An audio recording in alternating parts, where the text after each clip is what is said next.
So here we are, we just got some fuel going through Soooo. We've got,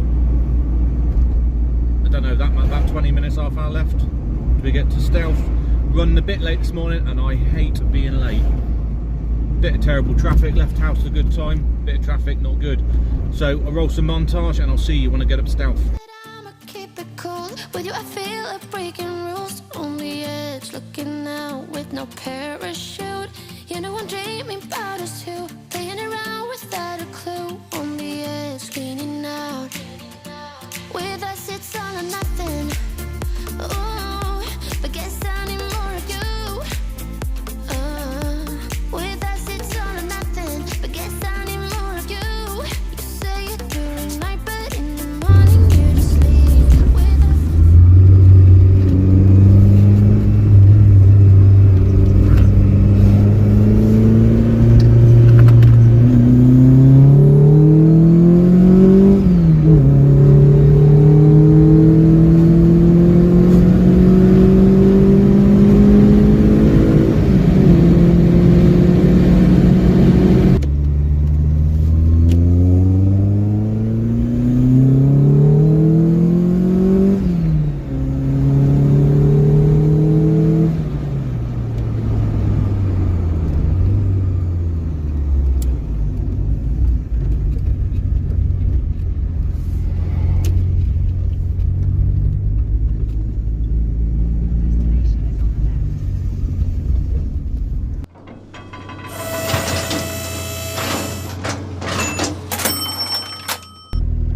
So, didn't make 200 brake horsepower. Don't matter. Tell you why in a minute. Go, go, go. So, just left Stealth. Great talk with Vince. It's a font of knowledge with all 16 valves. So, what we've got, we've produced a bit less power. Last time was 188 brake horsepower and 154 pound-foot of torque, I think. This time we made 185 brake horsepower, but 159 pound-foot of torque. Sorry, just looking at sat nav. But we're making the power and torque lower down the RPM, and the initial pickup. I'll show you on the road on the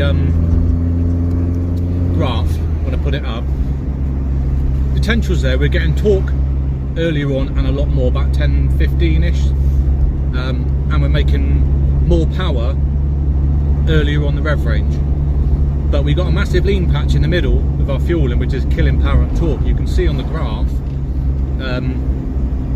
sat nav again, you can see on the graph that fueling goes, as fueling's good, about 13 AFRs, power and torque are up, torque definitely, and then as soon as you get the 2,500-3,000 RPM, 2,500 to 3,500 RPM, got a lean patch of about 15 AFRs, which is not the best. Power and torque on the two graphs, this one and the last one, are sort of level pegging. As soon as the fueling starts to go back down again, start going rich again, you can see the power and torque start raising from what they were last time. So what does that mean? It means we got to get more fuel mid-range. Now this isn't new. This is, Vince said it took him back to the 90s when they were doing this, getting to this point, and he said this is one of the highest k-jet powered cars he's seen in many years, which is good. I mean, it's not slow, we know it's not slow. I'm well happy with it. Can I get more power? The potential's there, you can see it from the graphics there. It's trying to get that fuel in where we want it. Now k-jet is either all or nothing, top end or bottom. You can't balance it between. So we've got rich straight off, which is good, where we want it. Then as soon as the engine starts picking up, it's running a bit lean, then the fueling starts coming down, running a bit rich, which is where we want it. Now, good and bad sides.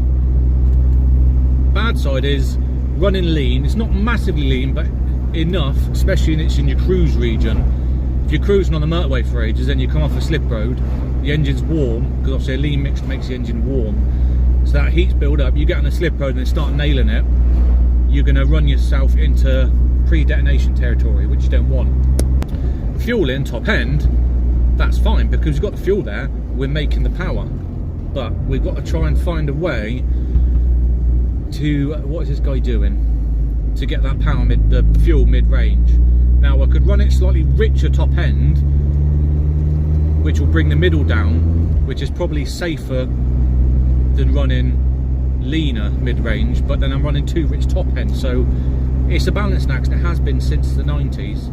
So the reason the 16 valve was sort of killed off really modifying wise was the introduction of the 20 valve turbo, because for the cost of building this engine, or even something not as powerful, 160, 170 brake,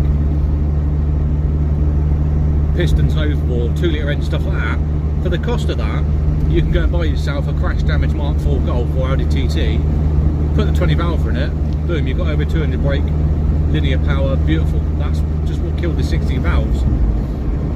All this has been forgotten about for so many years, but I'm digging into it and racking up my brains because I want to see, literally revisiting what was done in the 90s, but doing it now. But anyway, so what we're going to do is drive home, enjoy the lovely noise this makes, enjoy the power it's got. It's fine to be driving it, because when I'm driving it hard, you're at high RPM, you're in the right fuel in, no problems. And next weekend, I think, is it next week? Yeah, it is next weekend. We're at the Mk2 Golf Owners track day. So this is getting spanked around the track all afternoon, which will be fine because I'll be in the high fueling area. What we're going to plan to do, well, fueling. So what I'm going to do is get back and test my injectors. Now I know the injectors are doing their job, they're getting the fuel out. I mean the quantity that's being sent out of them. My meter head's all perfectly level, it's getting the right fuel, all even, no imbalance, or minimal. So what I want to do is raise the amount of fuel that's going in there. So the more fuel that I can get in, yeah, it's going to be a bit richer top and the two ends of the spectrum of the rev range, but that mid-range is going to bring it down a bit. If we can bring it down a bit where we want it, we're getting that better burn rate, that's where we're going to gain the power. So we'll do a bit of montage driving home. I'll put the graphs up in a bit and have a bit of chat about it when we get home. I'll catch you in a bit.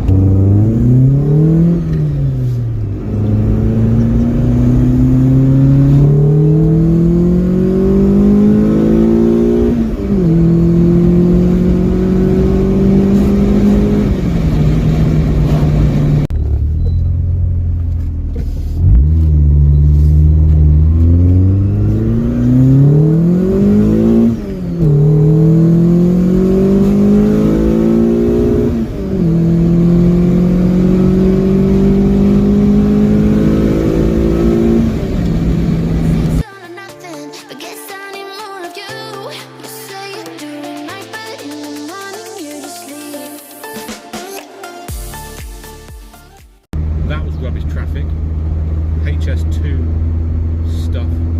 Forgot to say, I will put up obviously the video of on the rollers because it sounds mental. It sounds so good. Oh. Am I disheartened? Not in the slightest. Like I said, if I make that 2-inch brake, I make it. If I don't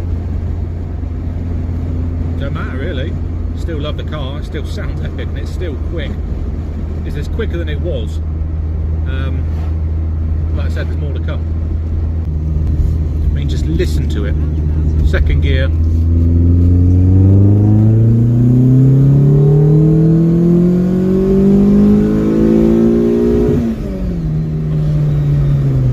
Such a noise.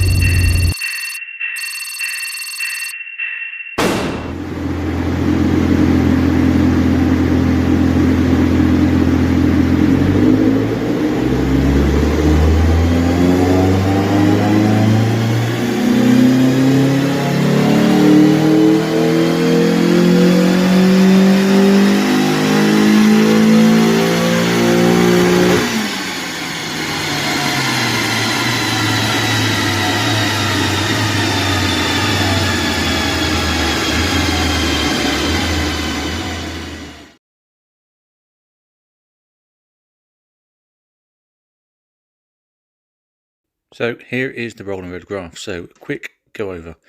This bottom line is the previous fueling. This line here, by that last bit, is what the fueling is now. As you can see, the big centre patch there is lean, which is not what we want, and what is killing power. Before it is still leanish, but as in the same profile, but it's a lot more fuel. So this section is where we're losing power. Now we're losing power because it's gone lean. So we can see that top line, that's the newest one. Straight away, as soon as the throttle's open, we're up torque. We've made more torque. So at 2000 RPM, roughly where that line is, we've got 8 to 10 pound-foot of torque more than what it was before. That's potential showing what we've got. We've made the right modifications, but we've got lean, which is literally flatline that centre section. So it's about the same as it was before.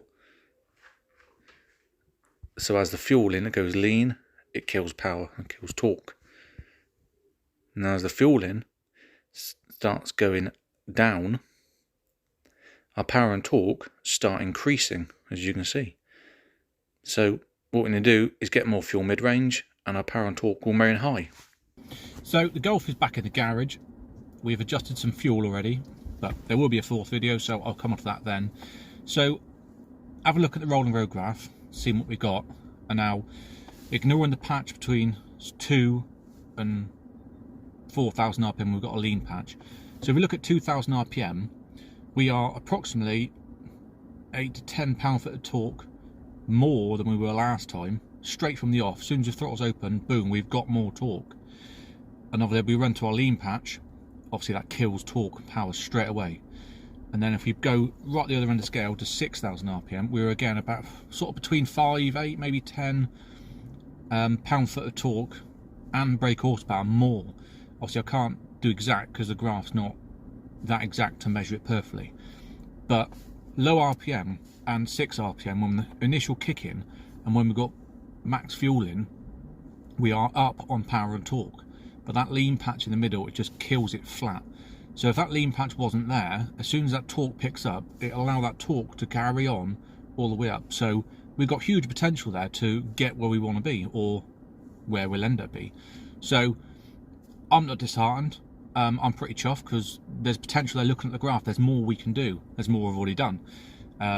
So the fueling was obviously lean, like I've said. So what I've already done is adjusted the metering head to give is about 15 millilitres more per injector at max fuel now. So even if everything stays the same, it should drop that lean patch down into the 14s hopefully. But again, I'll get out on the road, AFL gauge test it, and that'll be in the next video. So you know, if you're trying to chase power, don't be disheartened if you don't get there, because no, it's all a journey. It put a smile on Vince's face, reminiscing on old times when they were doing this back in the 90s, and then obviously it got forgotten about. No, I'm doing it because I enjoy doing it. So it's all fun. So if you like the video, give it a thumbs up, click subscribe. If you're new to the channel, give us a subscribe. It doesn't cost you anything. It really helps me up. Any comments, stick them in the comment section, and I'll see you in part 4 at some point. Cheers for watching. Bye.